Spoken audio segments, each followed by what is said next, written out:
Welcome, I'm Dan from Awareful. Now this short video is on concentration and some of the key elements around concentration and its importance and relevance within the practice of meditation. Over our life there's been hundreds of people that have told us to focus and to concentrate, but no one really ever taught us how to focus or how to concentrate or why concentration might be important. Now, concentration plays such an important, integral role within the practice of meditation or this systematic mind training, because we need to know what we're concentrating on, what we're focused on, and through this idea of concentration, it offers us up choice. Now, often people get lost in the idea of concentration because we feel like this weight has just been burdened on us, I need to try and focus on this. I've got so many other things to do. And here Dan is in meditation telling me just to focus on my breath. I know it's hard, it's too difficult.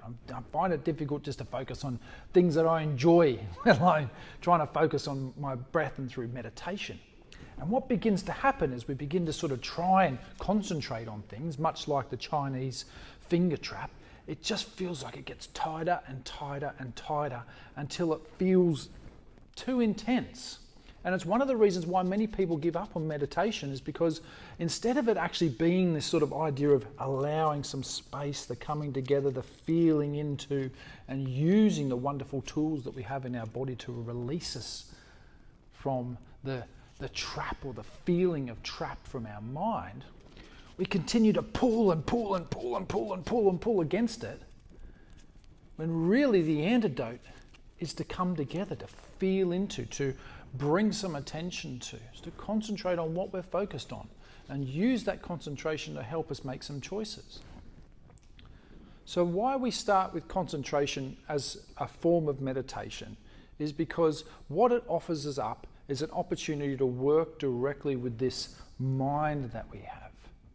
A wonderful lesson from teacher Minya Rinpoche, he calls the mind much like a flag, where it just flutters from one thing to the next. It doesn't really stay focused on anything in particular. And this mind, it flutters. And this is what it does. It does this all the time. Whichever way the wind's blowing, it just changes its direction. Wherever it wants to, wherever it thinks it's the most important or relevant thing is. And what we forget is about this wonderful, sturdy, strong, resilient core that is holding this flag as it flutters around all over the place. And so what we begin to recognize is we use our concentration or use this attention or use this awareness to become aware of the core of us that's holding this flag as it flutters around. And so instead of trying to steely concentrate on our breath, do not let the breath go. Oh, I failed. Thinking about lunch.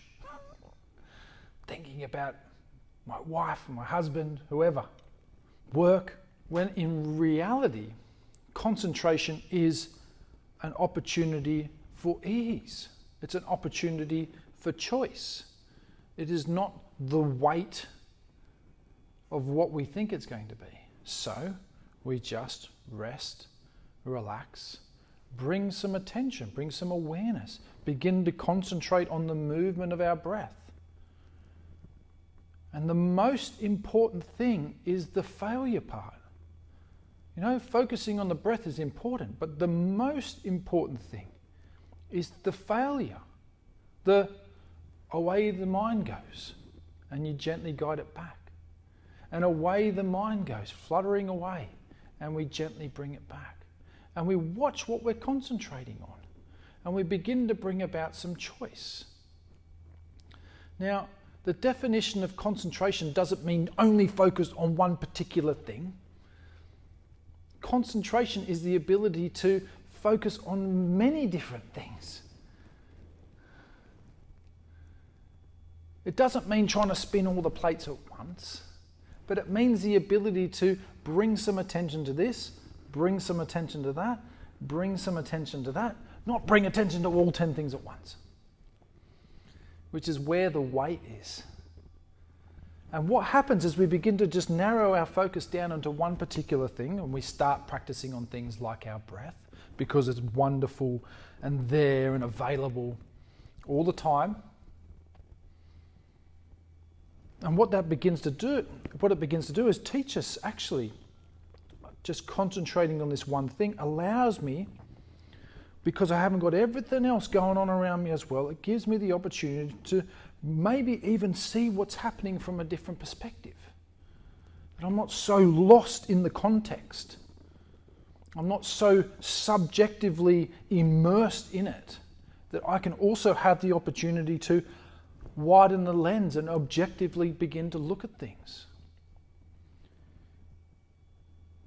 So there's a wonderful practice which I'm going to attach underneath in the bio or the description, which is the practice of 6 breaths. Now, for those that are already practicing, maybe you want to do 21 breaths, but 6 breaths is a wonderful place to start, you know. And if you can get through the 3 or 4 minutes of this practice without getting too distracted, then awesome. But ultimately, this practice is about recognizing what we're concentrating on and bringing about that choice. So we recognize that we're concentrating on the breath. And then I'm thinking about the bird that just flew past.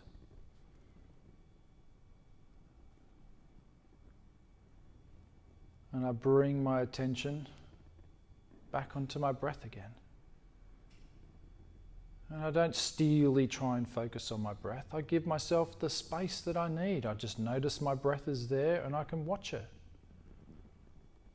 I can notice the sounds going on. My mind still thinks. But I can just rest and watch my breath. Now, this is going to feel incredibly unnatural at the start. But learning anything new is going to feel unnatural at the start. Don't give up on you. You know, this could be one of the most important things you ever do for yourself. So thank you so much for your time. I hope you have an amazing rest of your day. Please don't forget to share and like. And if you do the 6 breaths, come back and leave a comment on how you got on. I'd love to know. Okay? Have an amazing rest of your day, as I said, and see you again soon.